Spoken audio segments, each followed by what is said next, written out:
Houston, we have a problem.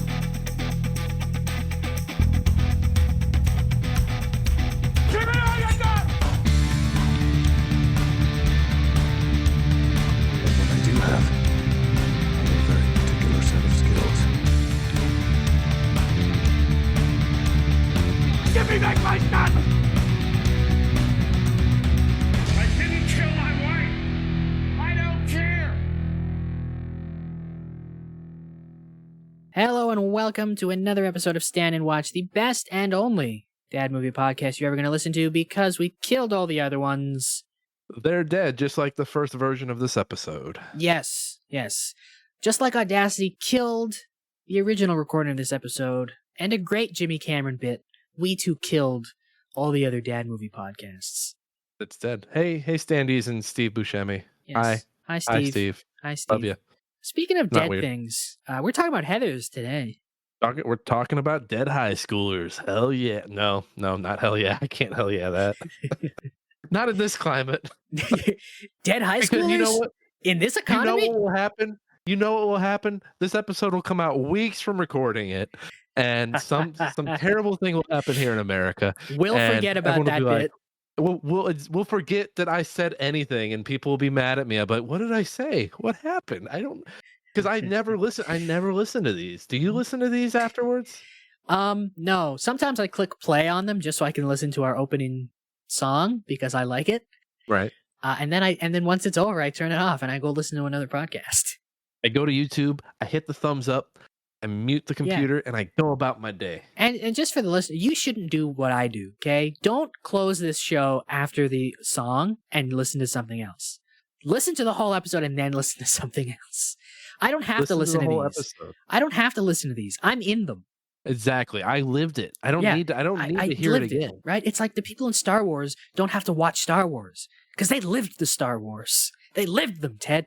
It's like it's like the people that get mad at Adam Driver for not watching his movies. Yeah. It's like, why? He fucking was in Yeah, them. he made Why them. would he need to? Yeah. I get it. They're editing movies and they're all out of order, and he's never seen it. But like, I if don't he know. doesn't want to watch it, leave him alone. If I was an actor, I couldn't watch something I was in. I don't know how any actors do it, to be honest. And you know what? Good for Adam Driver. He didn't have to watch Megalopolis like we did. Yeah, although he did miss one of the best movie scenes of 2024. In the club. It was that one or the anti-wow.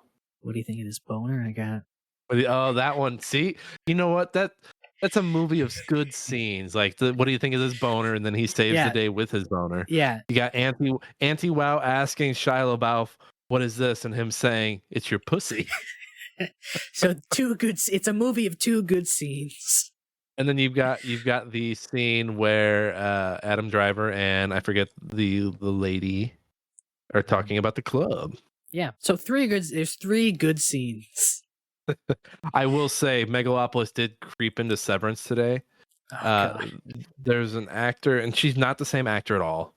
She's not the same actor as the woman that plays the mayor's daughter. I'm blanking on her name. I'm sorry. Natalie Emmanuel? I think so. They have a similar haircut. This woman in the Severance and Natalie in Megalopolis have a similar haircut. And for a minute, I was like, "Wait a minute, is that the club girl? Is that her?" But it wasn't. Let's talk about Heathers though. Enough about Megalopolis and John Voight's boner. And anti-wow's pussy. John Voight's boner, anti-wow's pussy. I love how it's anti-wow's pussy, but it's John Voight's boner. Like it's Out of his respect. specific. It's his Out of respect specifically. for the characters and the actors, it's anti-wow's pussy. Yeah, it's not Aubrey Plaza's. It's anti-wow's, but John Voight, that's his boner. That's his boner. God damn it. Yeah. He didn't get canceled not to have his boner recognized in this podcast. Why don't you man. read the intro paragraph of Heather's Wikipedia? Yeah. Heathers is a 1988 American teen black comedy film written by Daniel Waters and directed by Michael Lehman in both of their respective film debuts. That's awesome. Film stars Winona Ryder, Christian Slater, Shannon Doherty, Lisanne Falk, Kim Walker, and Penelope Milford. Its plot portrays 4 teenage girls, 3 of whom are named Heather, in a clique at an Ohio high school. One of whose lives is disrupted by the arrival of the misanthrope intent of murdering the popular students and staging their deaths as suicides. Can I say off the top? Yeah, go Can I for say it. off the top? I watched this movie today. Mhm. And in a very early scene, Christian Slater is sitting in the lunchroom making eyes at Winona Ryder, as you do. Yep. As you do. Who wouldn't? And I said out loud, because Christian Slater has this knack for playing the most out there fucking crazy character, like crazy characters, like larger than life crazy characters. Yep. And I said to myself, "Oh, this is going to be the first movie where Christian Slater plays a normal character." I had that. I was like, "Oh, he's the love Oh. interest. He's going to be Oh, how He's gonna wrong be- you were. he's going to be level-headed in this movie." See, this I don't know if this was his first movie, but this is definitely like the movie that put him on the map. So he really Mhm. just came right out of the gate playing freaks and weirdos. He heard about Winona Ryder and how crazy she gets on the screen, and he's like, I have to meet her at where she's at. Let me Google it. Was this his first movie? Jamie, can you pull that up for us? Jimmy, you got the clip? Jamie? Okay. He is 55. He looks very nice for 55. Good for him. Yeah. Good for him. First movie, 1985, The Legend of Billie Jean. Okay. Followed by Twisted, The Name of the Rose, Tucker, The Man in His Dream, and then Heathers. So this was definitely his big break. I forgot he was in Young Guns too. Was he? I gotta see Broken Arrow. I also need to see Broken Arrow. It is a blind spot for me. Yeah, we should put it on the neck. We should put it on one of these wheels. I should probably also see True Romance. It keeps coming up. He was in an Interview with a Vampire. Yes, he was. Give me Hollywood. Wait a minute. He was in Austin Powers, International Man of Mystery. Was he? Why don't I remember I need this? to check. Why don't I remember to check. this? I need to check the Austin Powers live stream that's been going on since January 9th. Yeah, but it could be on any of the movies. That's the first one. He's easily fooled security guard in an uncredited role. I'm going to find him. Very Bad Things. He was in Zoolander as himself. That's right. He's in the graveyard, right? He's in the graveyard scene. No, that's David Duchovny. That's Duchovny. He must have been in the I don't know. He must have been in one of the fashion like shows. Was he one of the? No. Was or he? Did they interview him at one point where he's talking about Zoolander or Hansel?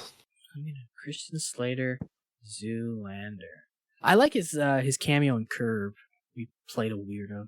Played himself. He plays good weirdos. He played himself as a weirdo. Christian Slater. Yeah.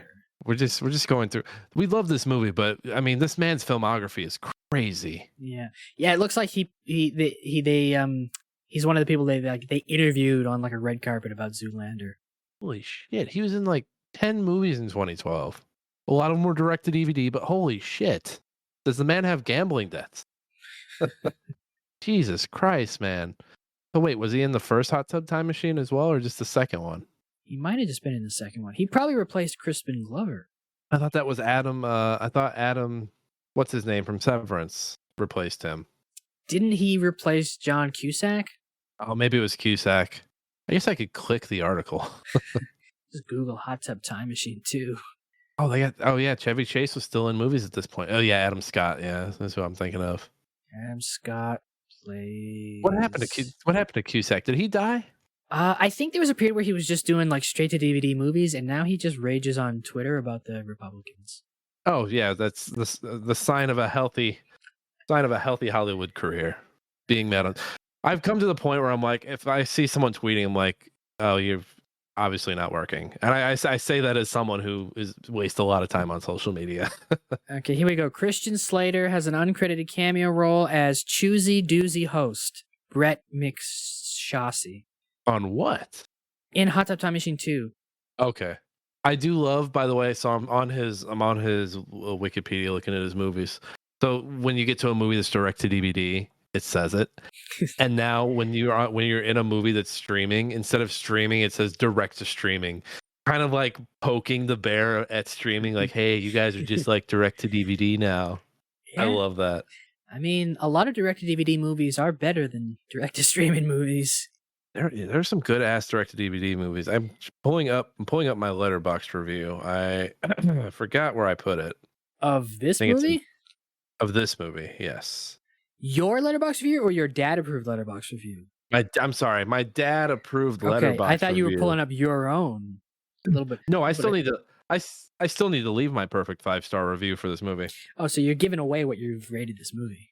My Letterboxd review, yes. I'm not giving away what I'm going to give it. It could differ in the next 20, 30 minutes as we're talking about it. All right. But I pulled a review from Aaron, who is a patron on Letterboxd. He gave the movie 5 stars and a heart, which I'm probably going to do the same, and said arguably more quotable than Mean Girls and Clueless combined. I did see that review also, and I almost selected that one. So good on you. A good review. Yeah. Thank you, Aaron. I got a review here from Eric Hatch. Great name. I don't know if that's your real name, but you should be a Bond henchman. They gave this movie, they are, by the way, not a patron or a pro member, so they could probably use the money of being a Bond henchman.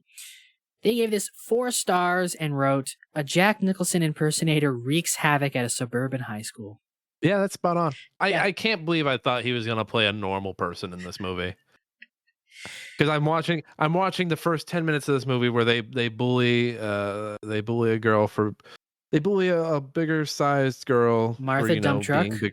Martha Dump Truck. Did they even say her last name at any point in the movie? I feel terrible. I think they might have, but they said dump truck so many more times. That's all I remember. I feel so bad because I'm calling her Martha Dump Truck now. But they bully her. I'm like, oh, like, and this cool guy is like making eyes at Winona Ryder from across the room, and I'm like, oh, like this feels like a John Hughes movie. I feel like I'm in a warm hug right now. And then then he pulls out a gun. He pulls out a gun and shoots 2 jocks with blanks, and I'm like, wait a minute. Like we're coming off of having seen Man of the House, where a fucking mascot pulls a gun in the middle of a college football game, and I'm sitting there thinking, like, is this going to be another one of those movies? I love when he just pulls the gun out and shoots, and it just immediately cuts to the next scene. You're like, wait, did he just shoot them in the cafeteria? Like, they don't reveal until like mid next scene when Winona Ryder's like, he just used blanks to scare them. And you're like, oh, okay, he didn't kill them in front of the whole school. She's gaslighting the Heathers. She's like, the Heathers are terrible people, but she's sitting there gaslighting them like, hey, he just shot them. They weren't real bullets, guys. Like, come on, he's so dreamy, guys. I like, and I was this movie, I had never seen this movie. This movie was recommended by one of my Blue Sky followers. They're like, you got to see Heathers. And I was like, maybe I'll put it on the next wheel. And I did. I put it on this wheel just for them. So if you're out there, you better be listening to this. You better fucking have those ears perked up. Yeah, you know Perk who you the fuck up. You know who you are. And it started, and they're playing croquet, and I'm like, okay, it's kind of John Hughes, and I'm like, I don't, I'm thinking, am I gonna like this? Doesn't seem that like what like, I know this movie has a reputation. And you sound like someone who's like talking themselves into dating the bad boy at school. Like, I know he has a reputation. No, but like, look. I know this movie has like a reputation as like a cult classic or even just a classic, and I'd never seen it, and it's recommended to me, and I'm like, I'm starting this off, and it's just like, okay, it's everything's kind of overly bright and colorful, and they're these preppy Heathers, and you're like, oh, and they're playing croquet, and like using like Winona Ryder's head as like a target, and like they're mean. I'm like, okay, I kind of know how this movie's gonna go. Am I gonna be into it? And then he pulls out a gun. Well, and I think calling this movie a cult classic kind of like buries the lead. 'Cause I think people hear cult classic and think like, oh, it wasn't well received, or it's not that good of a movie, or it wasn't considered a good movie at one point. I think this movie's fucking great. It is great. This movie, I think your dad approved review is correct. Oh, that it's more quotable? I'm going to be saying lines from this movie. I don't even remember. I've seen Mean Girls many times. I'm a fan of Mean Girls. I like Mean Girls. I remember like 2 quotes from Mean Girls. Yeah, I'm sitting here trying to think of one, and I'm struggling. Like, I know you go Glen Coco. because I say that all the time. Yep. I know. And She doesn't even go here. Okay, yeah, I know that one, and I know stop trying to make fetch happen. It's not gonna happen. Like that's all. Like those three, but this Yeah, movie, and I'm my God, if anyone who's ever felt victimized by Regina George, please raise your hand, and then just everyone slowly starts to raise their hand. this movie, the script of this movie is so great. Just so many dialogue gems. And they come out of like they're just coming at you like rampant pace. Like, Yeah, oh, what was the one? There's so many that it's so hard to. I who's the actor that plays the priest in this? He was the interior designer friend of Winona Ryder's Beetlejuice. mom in Beetlejuice. Yeah. Yeah, I don't know his I name. saw him and I got excited because Yeah, like me he's gonna say too. something bitchy. That he's gonna say something bitchy and I'm gonna love it.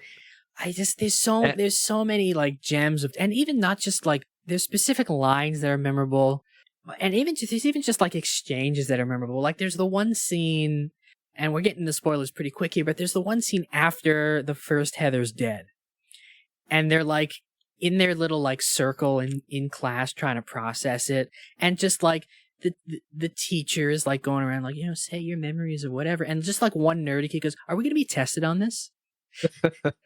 I like that fucking great.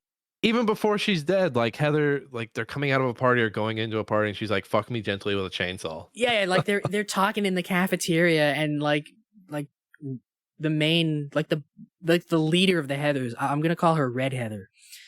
All the Heathers are color coded, which I also love. But so like Red Heather's talking to Winona Ryder, she's like, "Fuck me gently with a chainsaw. Do you think I'm Mother Teresa?" I'm like, oh, that's great. Well, and then everyone is hamming it up. Like once you realize like this is a satire. Yeah, this is a satire. Like, it doesn't exist in the real world.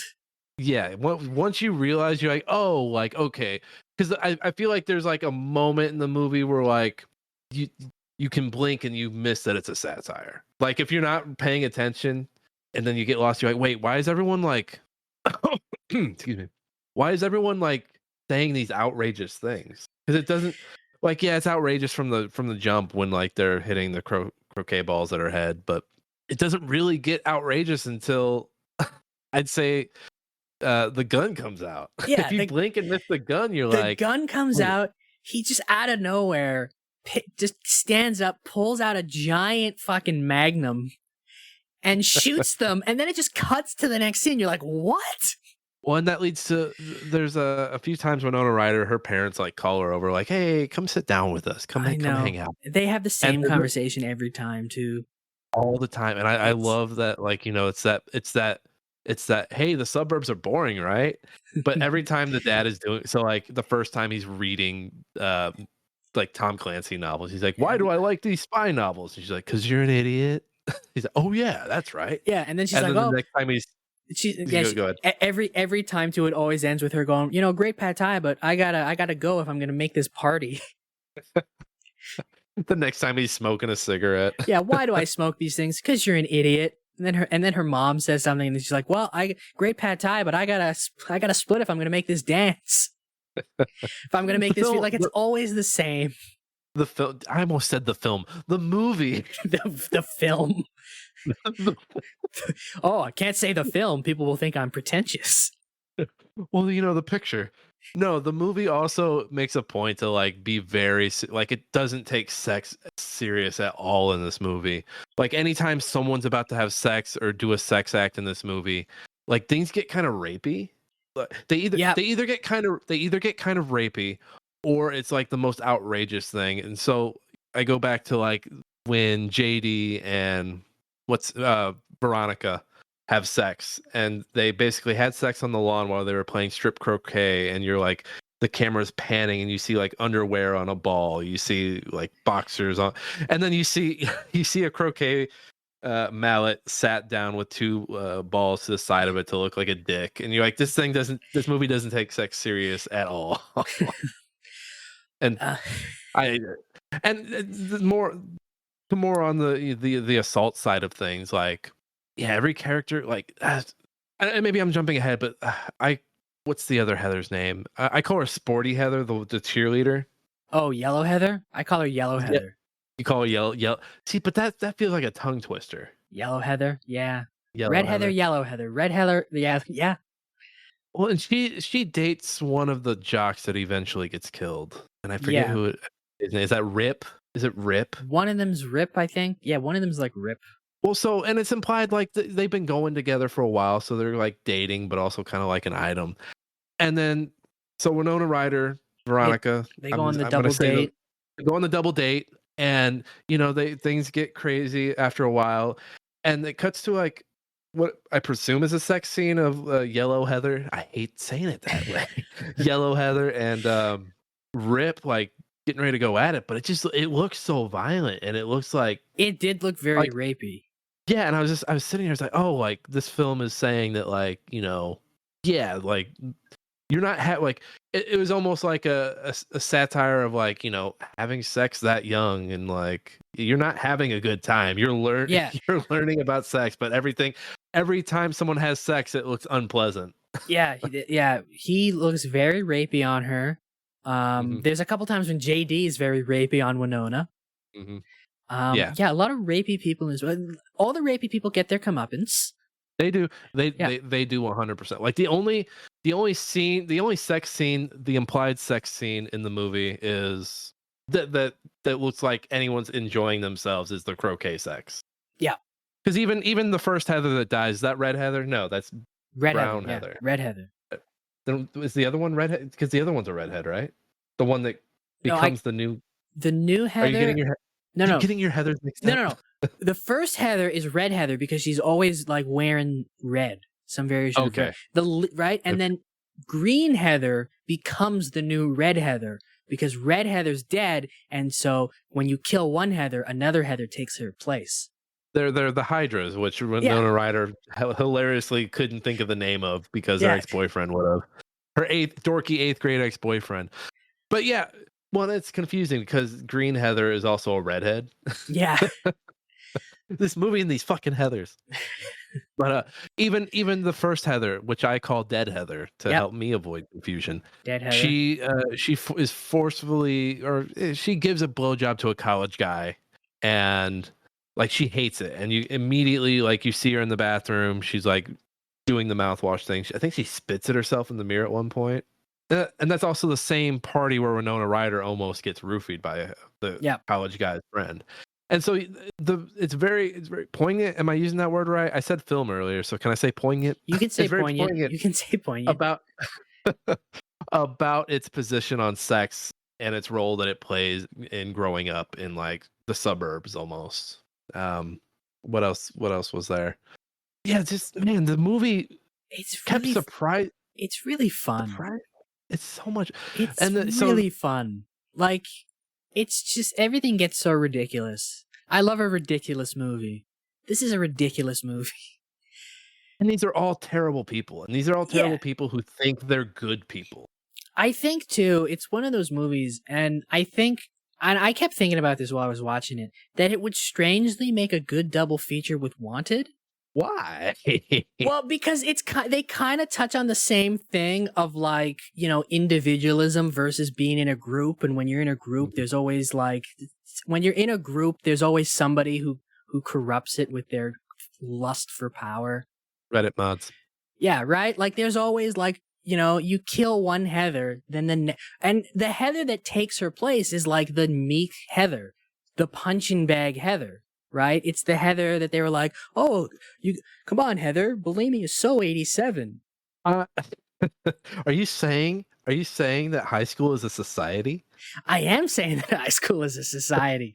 but it's like, like the meekest of the Heathers is the one that like takes place. And it's just like, it's that thing. It's like when you're in a clique, you're in a group, there's always going to be one asshole who gains a little power and it goes to their head and they make life hell for everybody.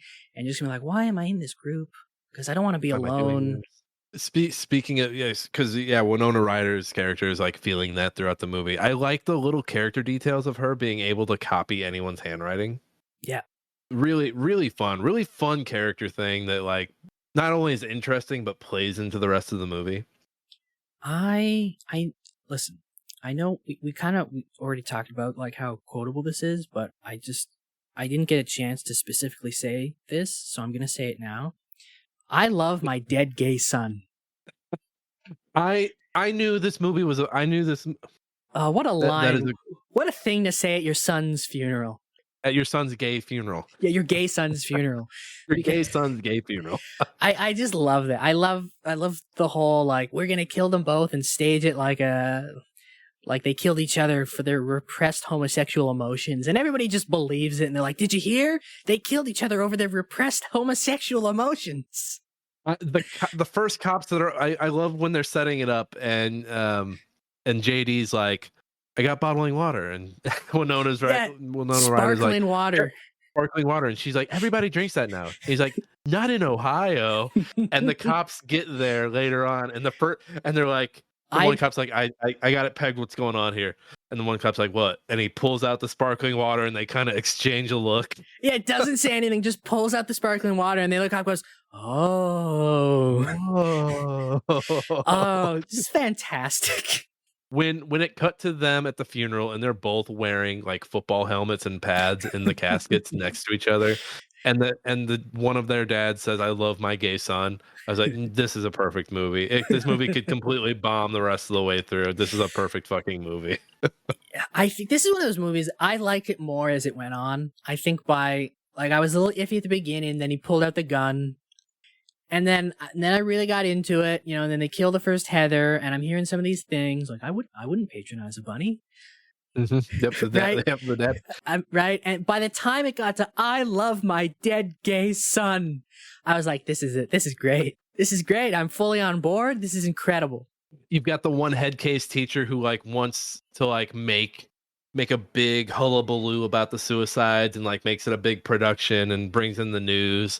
I do love that they don't take her seriously at first, and the principal's like, "What's her name? Is it Miss It's Miss Flau? I don't remember." I forget her name. But he's like, "Miss Flau, let me know when the shuttle lands." And they know they know her head's in the clouds. I thought she was like a theater teacher, but I guess she's like the English literature teacher. It's one or the other. Yeah. Very, very theater kid coded. I love how everybody reacts to these quote unquote suicides, where they're like they all put on a show, but nobody really gives a flying fuck. They use like these teenagers have killed themselves, and everybody's reacting in their own selfish way. They're like, how does this affect me? How can I use this for myself? They're glomming on and hoping that by praising the popular person who just killed themselves, they get a little bit of popularity coming their way. Like it's almost like they're like, they can sense there's a power vacuum, and they're like, well, I need to be seen during this time, so maybe I fit into this power vacuum. Like when the first Heather dies and they're in the circle, the one kid just makes up a story about how she said he was cool or whatever. And it's just like, nobody gives a shit. And then the one kid just cares, are we gonna be tested on this? And Green Heather is just she's just zipping around town to every news channel that's like doing a story about it to give her a little quote about how her friend is dead and whatever. It's just everybody's using these deaths for their own little personal gains. And even the dad, right? He's using his son's dead, and he's just going, I would have accepted you if you were alive. It's like, I love my dead gay. It's like, I love my dead gay son, but it's like, dude, if he was alive and gay, would you still? I don't think so. Would you be having these same words, friend? Would you be saying that? And I do. I know nerds at this time in cinema history were like nerds with attitude, but I did like the nerds in this at coming out of Heather's funeral. And the one turning around, giving him the sit and spin. Is that where sit and spin originated? I need to know. I don't know. There's a lot of things in this movie where I'm like, wait, is this the first use of sit and spin, bitch? According to Google, it's definitely the origin of What's Your Damage. Hold on, I'm gonna look it up. Origin. That one, I was like, wait a minute, is this the first? Like, this is a very fucking quotable movie. It really is. Sit and spin. I need to know if this is the first one. The term sit and spin can refer to... we know, you flick someone off, you say sit and spin. I love too. I'm gonna Even do like more research. even when like he's getting beat up for doing that, and the jocks are like say you like sucking on dicks, right? And he's like twisting his arm, and he's like, okay, I'll say it. You like sucking on big dicks. And then Just they twist defiant his till arm the even end. harder, and he's like, Yeah. he's like, I like sucking, and he gets all like really into like, "Ugh." Yeah, but he's just defiant till the end, and yeah, I love how like nobody really cares these kids are dead. Like it's like they're killing these people and staging them as suicides. And everyone just accepts it, no investigation, no nothing. They're just like, oh, okay, like how do I use this for myself? And then Martha, poor Martha, tries to Poor kill her. fucking Martha. Oh Poor my god! Martha. Every time she was on screen, I felt like I was gonna cry.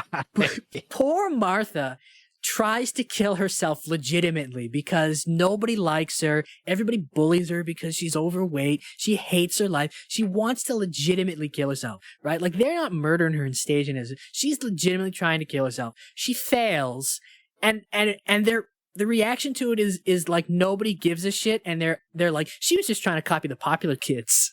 And I first of all, I want a Big Fun T-shirt. I saw that T-shirt and I immediately wanted it. It's a good Like- shirt. Like Soda Stain and all. I was like, I want that fucking shirt. Big fun. Big fun. And yeah, she goes out into traffic. She's like the one like death we don't. She's like the one almost death we don't see. Like all the other ones, like we can confirm they cut away. They cut away because they couldn't afford to do the dummy and then have her get hit. Whatever. I was being an IMDb goofball there, but yeah. Anytime she was in a scene, I just felt really sad because she's the fish out of the water. She's the fish out of water in this movie because everyone else is like ramped up to a 10, and she's like your average American high schooler at that point. Yeah. And it's just like she is legitimately like, I'm going to kill myself. It's, and everybody's, and because there's nothing in it for anybody to care, nobody cares. It's like, she's just copying the popular kids who are killing themselves. I was so mad at that scene, but I was like, yep, that's how, yep. Yep. And I think the closest anyone else gets to that in being like redeemable or likable is Yellow Heather when she calls into the radio station. Yeah. And she said, I forget the exact quote, but does she hit? So she mentions like, hey, somebody I slept with died recently. And then she mentioned that Heather died as well. So I don't know if like that was her saying that like she was with the other Heather the night or before she had died and then she was with, but she gets sad. She calls in the radio station. The other Heathers and the other Heather and Veronica are like, she knows we listen to this. Why is she saying this out loud? So it's funny because she's not going to her friends, but she knows her friends listen to it. So she wants to say it to the friends, doesn't. The next day she tries to swallow a bunch of pills in the women's room. Winona comes in and saves her. I don't think anything else plays out from that besides the fact that like she's just fine after that. But yeah. Like that's the closest another character comes to like being like, not a fucking complete fucking asshole in this movie. And JD, I know we haven't really talked about old Slate dog here. Do you have any negatives? The only negative I have is that like if you blink and miss the gun pull at the beginning, because you can easily miss the gun pull. Yeah. I feel like you immediately miss like what the movie is. If you blink, miss the gun pull, and then they're talking about someone getting shot, you're like, wait, what the fuck? What the fuck happened? Like you're like still standing in the station waiting for the movie to start if you miss the gun pull. I think my only negative is I wished there was a little bit more with like Veronica's old friends. Because there's like one scene where she's like trying to get away from the Heathers, and so she's hanging out at her place with like her old friend. I think her name's Betty. Betty. They're playing playing croquet. They're playing croquet, and then like the Heathers show up and Betty leaves, and like that's all we really get from that. Like there's a couple of moments where like she mentions missing her old friends, but that's like it's mentioned a couple times, and we get that one scene. I was like, I wish Betty was in it more. I think you could have expanded that role a bit, like other than just like two mentions of I miss my old friends, and then one scene of her hanging out with her old friend, and then she's never seen from again. I do like that scene just from like what it's saying on the metaphorical side. because it's got that red ball that everybody wants. Because Red Heather at one point is like, I play with the red ball. The Yeah. red ball is mine. Yeah, And the whoever, red ball is yeah, like red is the like red ball is a symbol for that power. power, Yeah. for the power that you get from popularity or whatever. And I think Veronica's playing with the blue ball, Betty's playing with the red one, and at that point, my rules on croquet are a little shaky. But if you hit someone else's ball, then you can send their ball fucking launch. You can launch their fucking ball. And my original read of the scene, because Winona doesn't want to knock the ball away and just wants to win the way she does. And I think Betty says something along the lines of like, "Nice guys finish last. I should know." And then, so in that moment, Winona knocks the red ball away. So it's her saying, like, I don't want the power. I still want you around, but I don't want the power. Which I misread it originally as like, oh, you don't want Betty around. But no, it's her saying, you know what? I've seen what the power does. I'm good, dog. I'm good. Yeah, like it's a good scene. I like that scene. I just wish there was more with Betty. You I want just more with Betty, just yeah. give me another beat or two with Betty, right? Because again, like she mentions like one of her like voiceovers or her diaries, like she misses her old friends, and then we just get the one scene, and I'm like, you could have had Betty pop up like a couple more times, even before that scene. But yeah, I mean, do you have any other negatives on this? I couldn't think of any others. It's that it ended. I wanted it to keep going because I could have lived in that movie for a while. Oh, let's talk about. Okay, we haven't talked about Winona Ryder and Christian Slater and how good they are in this movie. They're really good. I was They're rooting so for good. them. I was rooting for them up until like the first Heather dropped. I'm not gonna lie. Like, I was rooting for them even after that a little bit. So Slater as JD in this is like terrifying, fucking terrifying, because he pops up out of nowhere. Yeah. He's an agent of chaos. He's the fucking Joker. He's the Joker. He's the baby. Joker. He's estranged with his dad. Like him and his dad don't get along, but he's very, very much like his dad. Yep. And he's playing off some fantasy stuff from his mom having maybe killed herself, maybe not. The relationship between this guy walks around in a dark black trench coat. Like he's a high school student walking around in a dark black trench coat. That's all you need to know. All you needed. I don't try. The only high schoolers in, well, that's not a trench coat. Greasers don't wear trench coats. They wear fucking jackets. Yeah. So I'm not even gonna lump the Greasers in with JD here because I have too much respect for them. But yeah, so he's living off some power fantasy based off of like what he sees his dad doing and like his mom having died, and now he's obsessed with fucking suicide and murdering people and making it look like a suicide. They break into fucking they break into Red Heather's house in the beginning, which I'm just reminded when they break in, I'm reminded of like everyone always saying like, this used to be a nice neighborhood. You could leave your front door unlocked. And I'm always like, you know what? Maybe your front door being unlocked is why everyone was fucking getting murdered at a certain point. Like, can you just lock your fucking door and shut up about having to lock it? But yeah, they break in. I think at this point, Veronica is still friendly with the Heather. She hates her guts. She's mad at her about I'm forgetting what she was mad at her about going to the party and like just being a total dickhead about her almost getting roofied. Well, she vomited. Yeah. I don't know if she vomited on Heather or just like near Heather, but then Heather was like, everybody's gonna hear about this at school. Like, oh no. Yeah. Well, essentially, Heather was like threatening. She was gonna like, if you're in high school, you can't have embarrassing things going around about you, right? It's that social. Right. She was gonna. It's that whole thing of like, oh, I'm Heather. I can ruin your social standing or whatever. I can kill you socially, and you have nothing there's nothing you can do about it. So she writes like an angry journal, and then it just so happens JD shows up. They go over to Heather's house to fix her concoction because they know she's hungover, and that's when JD's like, "We should kill this bitch." He just pours drain cleaner into a mug. Doesn't even mix it with anything. Just pure drain cleaner. And Winona's like, "No, we can't. Come on, stop. It's funny, but no." And then there's like a mug switch up, and she takes the poisonous one, and JD's like, he thinks about saying something. He's like, "You know what? Go."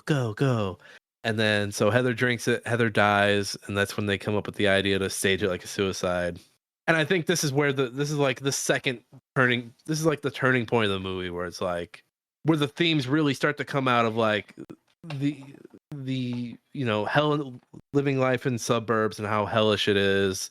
I love growing up as I love just of her death. Like they could have just had her drink the drain cleaner and die. She fucking keels over and smashes through a table. you know that fucking stunt performer was hurting after that for a little bit. Like it's so needlessly cartoonish. Yeah. I love this movie, and I it's love just it. everything it wants to say. It says so much, and it's all in a tight little package. It's like an hour and 40 minutes. Yeah, and it's like, yeah, she's like, what does she say? I just killed my best friend and my worst enemy. Same difference. Right. And it's, oh my God. And it's, part of me was like, because I've seen enough movies where I was like, oh, they didn't really kill her. This Heather's coming back.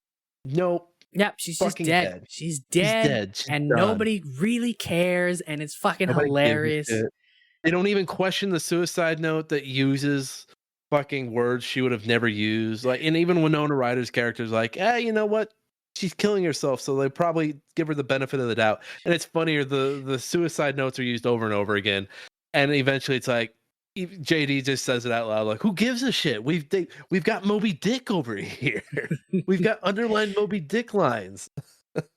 Yeah, it's just a fun movie. So many great lines. The Moby Dick thing leads to my favorite scene in the movie. It's Winona Ryder's dream where Red Heather is dead, and the priest is like Eskimo.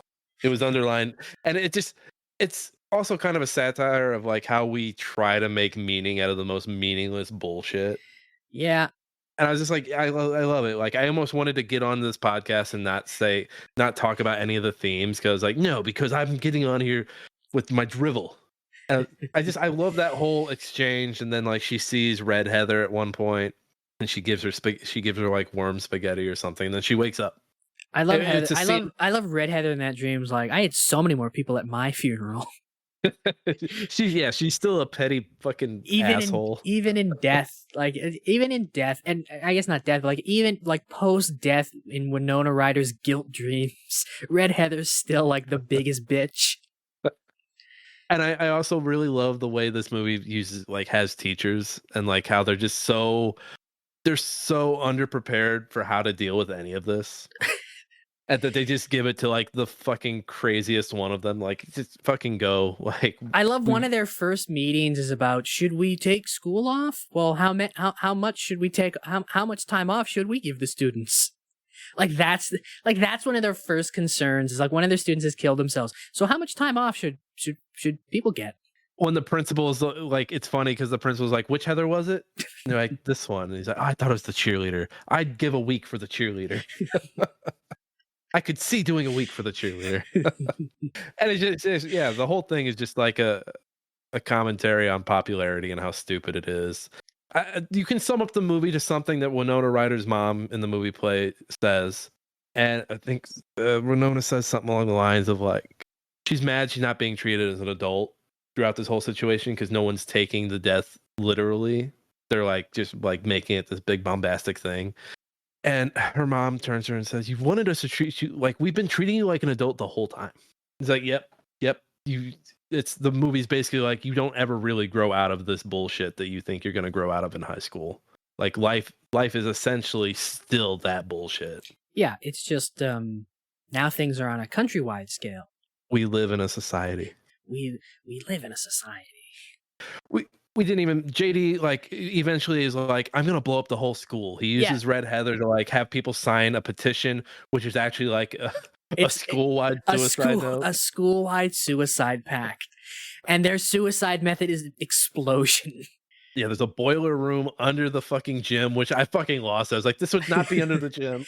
Oh, you know what? We haven't mentioned that I love? There's a couple of scenes where Winona Ryder's writing in her diary and she's just wearing a monocle. Mm-hmm.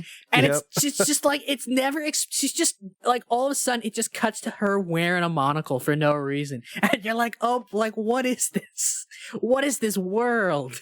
And all her stupid fucking hats. Every time I was like, You got another stupid fucking hat. What the fuck is going on?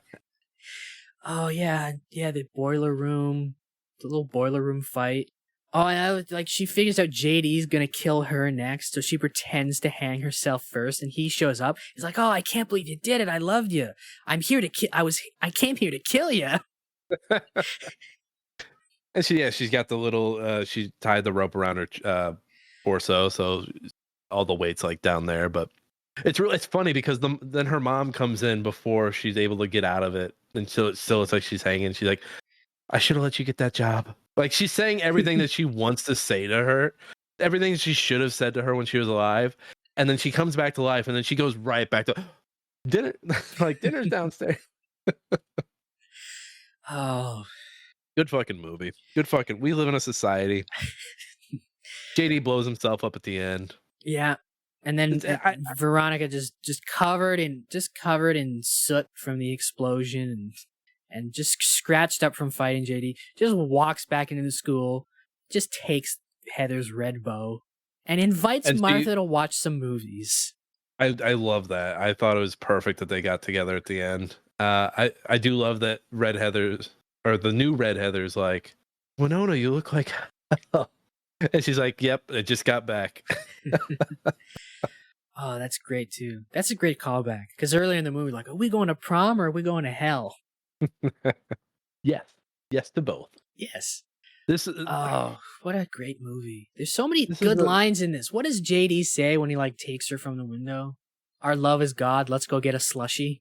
Let's go get a slushie. Let me pull up old IMDb. Sometimes there's some good stuff on here. Greetings and salutations, you a Heather? No, I'm a Veronica Sawyer. He was making like these faces at, and we talked about it earlier, but off show. But it's like you said, Slater's only got one face. It's a really good face. Yeah, because we were talking off show. When Nick started watching this, he messaged me, "Where does Slater rank on the face acting scale?" And my position is he's kind of only got one facial expression. Like if you watch Christian Slater in most things, he's kind of always just doing the Christian Slater face. But it's such a good expression. It's so versatile. He's made a career doing it. Yeah, he's always doing it, and it doesn't matter. It works if he's just like interviewing Brad Pitt, Interview with a Vampire. It works if in True Romance, Mr. Robot. It works when he plays himself in Curb. It's just that like Christian Slater look of, there's something slightly off about this guy. Here I'm gonna go down some quotes just because it's the most fucking quotable movie I think I've ever fucking seen. I think this might be the most quotable movie of all time. I am determined to work in "I love my dead gay son" into as many conversations as I possibly can without getting in trouble. Of course, there's the classic "What's your damage, Heather?" All I want to be treated like human beings, not be experimented on like guinea pigs or patronized like bunny rabbits. I don't patronize bunny rabbits. Football season is over. Veronica, Kurt, and Ram had nothing left to offer school except date rapes and age jokes. There's the best friend, worst enemy line you mentioned earlier. Where's that? There's another good one when she's writing in her diary. My teen angst now has a body count. Yep, there it is. And then there's one where Veronica and JD it's like the climax of the film. You know what I want, babe? What? Cool guys like you out of my life. Gay son though probably takes the cake, right? It really does. Just the delivery of it and the context. I love my dead gay son. I think it's right after Veronica saves Yellow Heather's. If everyone jumped off a bridge, would you? And Heather says probably. Oh, you know what else is great? Just before he says, "I love my dead gay son," he's like, "Oh, son, I wish you would have told me you were a pansy." He's like, I would have accepted you. I would have accepted you if I knew you were a pansy or something like that. I'm like, that's fucking incredible. Veronica, why are you pulling my dick? Like, it's just quote after quote after quote, and the whole movie. Like, I go back to the movie. Fuck me gently with a chainsaw. With a chainsaw. And from that moment, I was like, we're in good hands. This guy, whoever wrote this, knows their quotes. But I love how the importance of words. It's a very quotable movie, but the importance of words, like, are lost. I think JD says it himself. He's like, he finds a quote in Moby Dick besides Eskimo, and he's like, that's suicide-esque, right? Oh, here it is. I like it. It's got that "what a cruel world, let's toss ourselves in the abyss" type ambiance. 7 schools in 7 states, and the only thing different is my locker combination. I thought that was a real, like, it's not a funny line, but I thought that was a really good line. That is a good line. That's a cool line. They all want me as a friend or a fuck. I'm worshipped at Westburg, and I'm only a junior. That's a bad bitch right there. Yeah, that is a bad bitch. Oh, I knew that loose was too. I knew that loose was too noose. Noose too loose. That feels like he messed up the line, and they're like, you know what? We liked what you did there. Yeah. It works too in his little Jack Nicholson impression. I can't tell if that's just how Christian Slater talks. Is his natural voice just a Jack Nicholson impression? Have you seen Mr. Robot? Yes, it is. I have not. It is. Is it really? He was an Archer for a few seasons, and it's his voice. That's just his voice. 7 schools and 7 schools in 7 states, and the only thing that changed is my locker combination. I want 10 years from now, I want them to remake The Departed with Christian Slater. I got a fucking rat. I got a fucking rat. There's a rat amongst the heathers. She's my best friend. God, I hate her. Oh, the only place different social types can genuinely get along with each other is in heaven. This is just I spoiled it before. I'm giving it 5 stars. Coming out of this movie, I gave it 4 stars. Talking about this movie, I'm bumping it up to 4.5. Okay. All right. Not enough Betty. That should be in your review. More. I needed more Betty. I needed more Betty. I needed a little more Betty. I don't know. I did really like it. It's a great movie. I don't know. It's one of those things where I'm like, it's just not quite 5 stars. To me, a movie's got to, like, if I don't know right away it's 5 stars, I can't. It's not 5 stars. Having seen this and Jawbreakers, I will say this is better than Jawbreakers. I still like Jawbreakers, but this makes Jawbreakers look like Return of the Jedi. Okay, I don't know.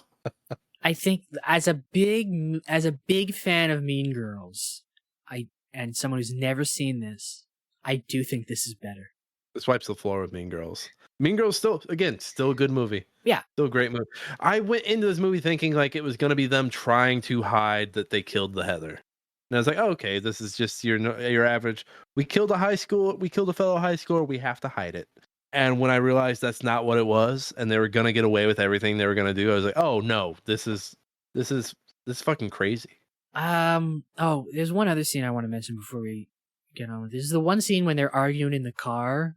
And she's like, I didn't want to kill anybody. I don't want to do this anymore. And he's like he's justifying it. She's going like, la, la, la, I'm not listening. La, la. And like, it cuts the other Heathers who are like in the parking lot and like they're looking at them and they can kind of hear them. And they're just like, young love. Young love. Young love. Like they're in the car arguing about murder and they're just like, young love. The fucking cops in this movie. We only see them that one time. They chase the couple away. Oh my God. One stays back with the body. The other one goes back and he sees Winona and Slater making out in the car. He's and like, I think it was probably just an animal. There's kids out here making out. Kids out here making out, and the one guy. Are they naked? They're just so pervy, and it's like just so pervy and bad at their job, and just in one scene. I like this movie. It's like, yeah, cops are not good. Just I have the image of him holding out the sparkling water and them like just looking at each other. Yeah. Come back here. I figured it all out. It's like, so what was this? Look at this. Pulls out a bottle of sparkling water. Oh. I love that because there's gay porn. There's like all this other stuff. And he's like, sparkling water. Sparkling water. It's like, oh, I didn't know they were gay. And I love that that's the point of the movie where we start to see the crack between the couple. because Slater makes up a lot. He's like, these are French bullets, and you shoot someone, and it looks like they're shot, but they're only paralyzed for a few days. I like how like she shoots point blank and misses, and he runs away, and Slater's like, "You missed him completely."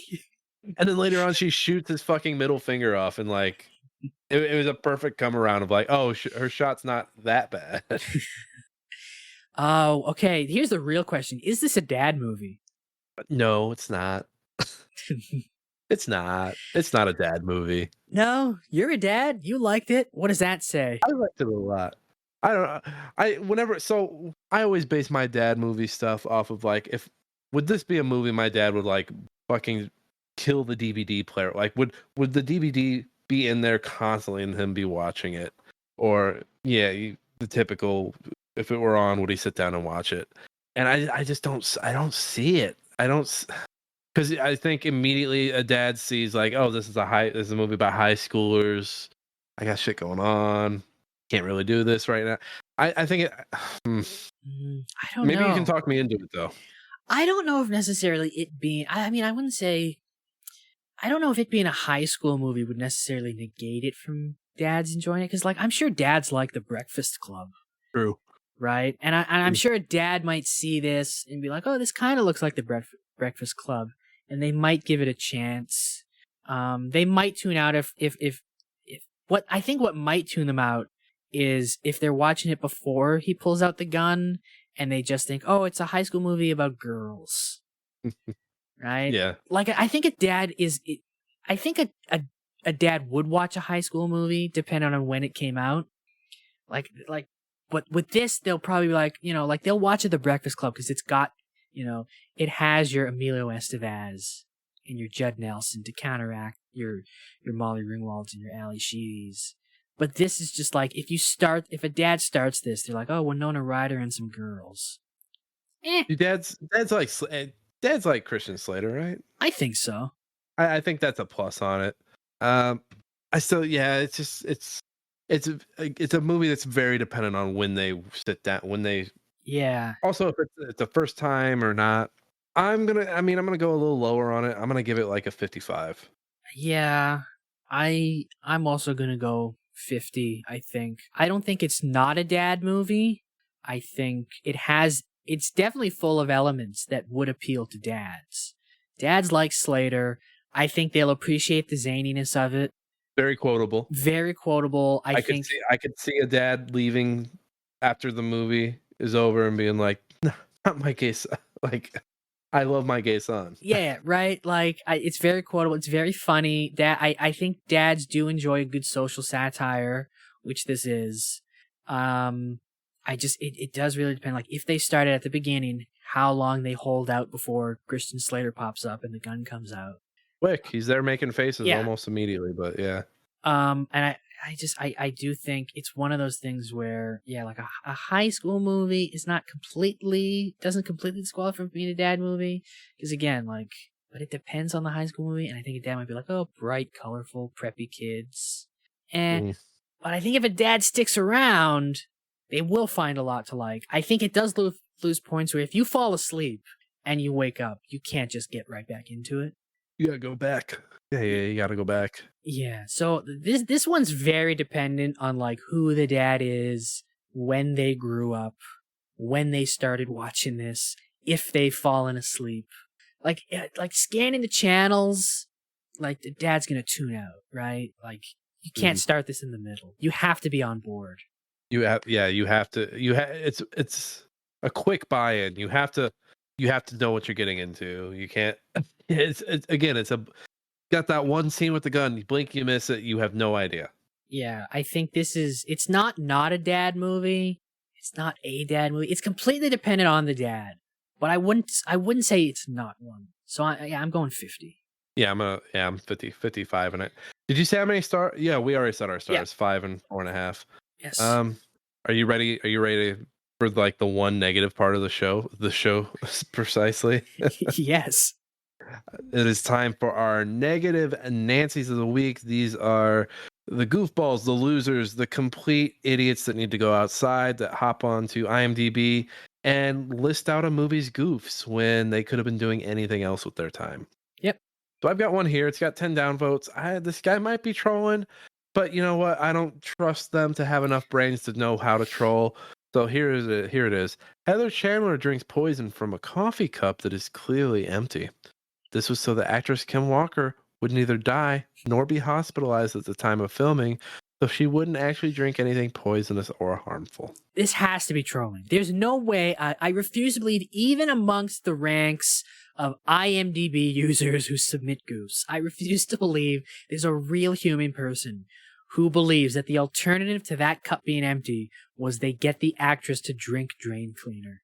Well, don't you know, like, SAG doesn't cover for that. Like, SAG has nothing in its lines about poison. So, like, if the director says, drink this, hey, Timothy Chalamet, drink this poison, he's got to be like, I guess I'm drinking that poison. Oh, can we get Jared Leto to do it for method acting? Please.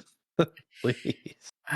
Okay, I got one here, and this one has 14 upvotes, which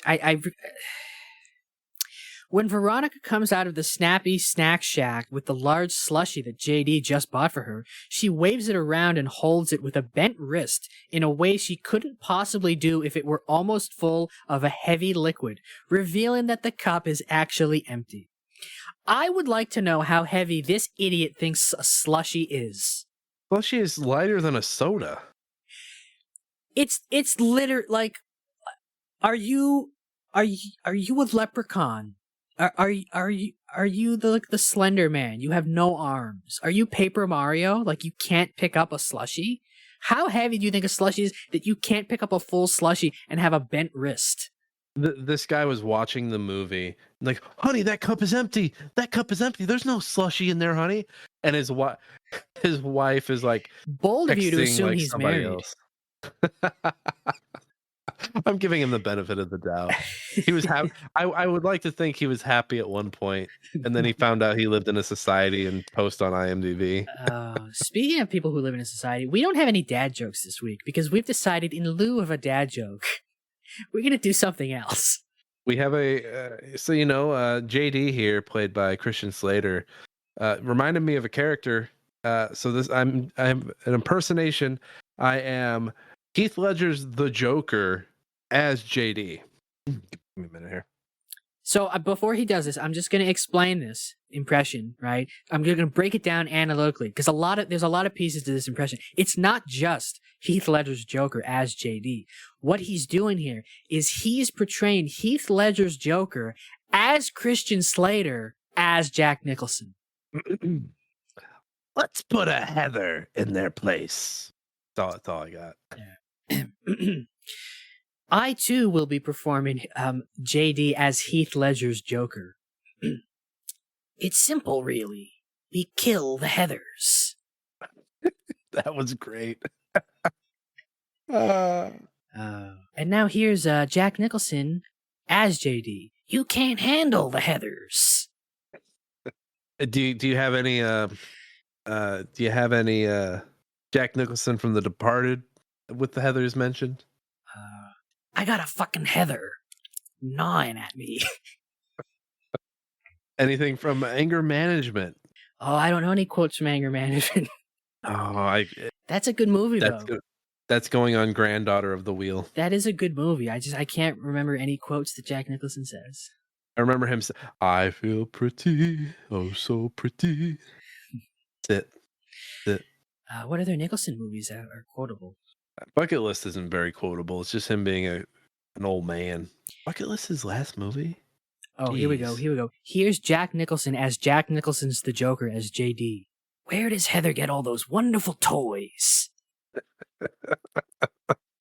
You should be Jack Nicholson. You should just be Jack Nicholson. The Heathers are stealing all my press. You can't handle the Heathers. Did I do that one already? You already did that one. We're moving on. Okay. I'm repeating myself now. It's over. Once someone's repeated themselves, the riff is done. That's it for the show. We got spin that wheel. What are you talking about? Oh yeah, I'm sorry. It's 2 in the morning. 2 in the morning. Pull that beautiful wheel up. All right, here we go. Share screen, not to the listeners because this is a podcast. You don't get video until we open up a Patreon and you're willing to pay. You gotta pay for it. Yeah. All right, here we go. Anything you'd like the wheel to land on? First of all, may I say this is the first most balanced wheel I've seen in quite some time. Is it really? Yeah. I'm kind of in a Bond mood, so GoldenEye would be pretty cool. That would be cool. Is there anything bad on the wheel? Do I want to watch a bad movie? Jumper? Jumper might be the only bad movie. I mean, I'm iffy about like Sound of that. Metal. I'm iffy about Sound of Metal. I'm iffy on that. Coming off this satire high, RoboCop would be another good satire. Yeah. I don't know if there's anything bad. I mean, Vengeance, I don't know. That's a bit of an unknown for me. I really enjoy Vengeance. Okay. If you were tired of me saying film and cinema this episode, you will be so annoyed at me with the Vengeance episode. Oh. Half of that episode I'm just gonna be making The Office quotes, right? Kelly, we're breaking up. And toast to the troops on both sides. And the Dundee for hottest in The Office. I think Vengeance is I think it's underappreciated. I think Okay. BJ Novak knows what he's doing. Jumper, I'm iffy on just because I know only of it by its reputation. I'm iffy on Sound of Metal just because I think is it really as good as they say? Is it Oscar bait?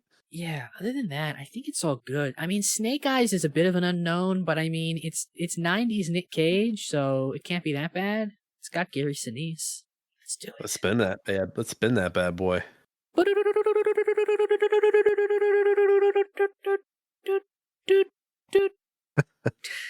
It is Sound of Metal.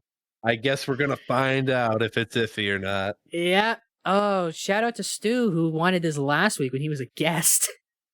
Sorry, Stu. Sorry, Stu. You were 1 week late. You were off by 1 week, Stuart.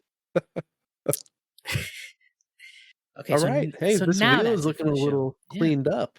Yeah, we have 12 movies left on this wheel. That's on Prime, right? That's a Prime movie. Sound of Metal? I think so. Sound of Music. The hills are alive. The fascists are everywhere. It is. Why is it not telling me where it is? Oh, it is. Oh my God, it's not. Unless Google is wrong. Then again, I'm in Canada. Well, here, let me look here in the States for our state listeners. I'm in third world Canada. Hey, our tariffs are coming for you. Well, by the time this is on, hey, how about those tariffs? The tariffs are what Yeah, took so- Sound of Metal off of Amazon. It is on Amazon Prime. Oh, it is on Amazon. Okay, Google lied to me. Google said it was not on Amazon, but according to Just Watch, it is on Amazon. Thank you, Google Just full of Watch. shit. My favorite website. Just type in away, it tells you everywhere you can watch it. Just watch. Oh, it's 2 full hours. Oh no. No. Is it? Oh, it's exactly 2 hours. Ooh. But is that with credits? So maybe it's really only 1 hour 57. Still, I always cringe a little bit anytime a movie crosses the 2 hour mark, which is a lot in this day and age. I mean, You would think they say making movies is expensive. It's hard. You would think there'd be less movies at 2 hour mark. You think everything would be shorter. I love a good 90-minute movie, but I think I like a lot of 2 hour plus movies. Look, If if I they wanted to can- watch a 2 hour plus movie, I would just watch Megalopolis. Look, I think a lot of 2 hour plus movies justify themselves. GoldenEye is 2.5 hours, I think. Bond gets away with it though. Bond is like earned the trust. Like when you have that high of a success rate, you can be 2 hours. What else? What's it? Scorsese movies? But now, like when I see the Irishman and see how long it is, I roll my eyes at him. Anything before the Irishman, though, I'm like, yeah, let's do it. The Irishman moves though. That movie is so well paced.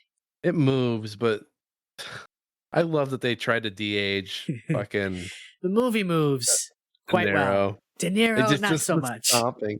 The stomping. It's like, what are we doing? Just get a young actor. Get a young actor to play the flashback scenes. Come on. But then you can't have De Niro the whole movie. You're not gonna have him much longer if you keep it up. Come on, he's in Bad Grandpa. Oh, well. Oh, I mean, Killers of the Flower Moon, that moves. I I wouldn't. still need to see that. I wouldn't I cut hear it's very anything. sad. I hear It it's very is. sad. It is. I wouldn't. I mean, but it moves. I wouldn't cut anything from that. What else is a long movie? I haven't seen it yet, but The Brutalist, you could trim that down. Oh yeah, I'm sure. I I'm am sure. sure. When everyone like was getting excited that it had the little break in the what do they call that? What do they call the break? Intermissions? When they're like, it has an intermission. I'm like, if I'm leaving, if there's an intermission, I'm going home. I'm going home. What's the guy up in the booth need to go get a drink of water? Just play the whole fucking movie. If you need to step out, step out. Anyway, the point is, I think that if a movie is good and paced well, it can be over 2 hours. The question is, can a movie about a man going deaf who that completely relies on a gimmick, can that sustain 2 hours?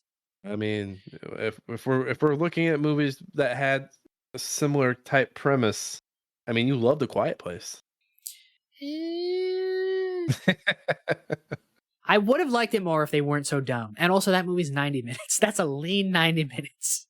A lean 90 minutes. Yeah, you would think with there being 90 minutes, 2 hours, man. Come on. How about this? Oh well. I haven't not watched the movie yet. I'm pitching this, okay? Let's put the guy from Sound of Metal in the Quiet Place universe. You think he'd survive? Crossover. He's a drummer, so he's got to be metal. He's got to be metal. But he's deaf now and everything's quiet. You know, sign language. Let's get him in there with Cillian Murphy. Is the guy in the Sound of? Is he a good? Are we rooting for him? Because he could be here. Like, is he a good person? I don't know. Because I think of what's that movie with the blind guy? They break into the blind guy's house, and it turns out like he's like got women in the basement. Like, Don't and he's trying to like Breathe. have Don't Breathe. And then they did a Don't Breathe 2 where they tried to make him the hero, and it's like this guy had a turkey baster and was doing these terrible things yeah. to these women. Why Why are we making him a hero? Why is this guy the hero? Why does this guy get a redemption arc? Listen, if future Best Picture winner Amelia Perez has taught me anything, it's that Oh no. it's that if you are part of some sort of marginalized community, you get a pass. You get a pass. Hey, and if if you're a French filmmaker, you can make a film about anyone. Yeah. I say future, but by the time this comes out, the Oscars will have already been announced. So congratulations to Amelia Perez. 13 Oscars. How'd you do it? Yeah, somehow the worst thing this year that's happened to Mexicans. Oh no. That's a good out for the episode. Ladies and gentlemen, please give us a review. Whatever you do, don't tell your mother.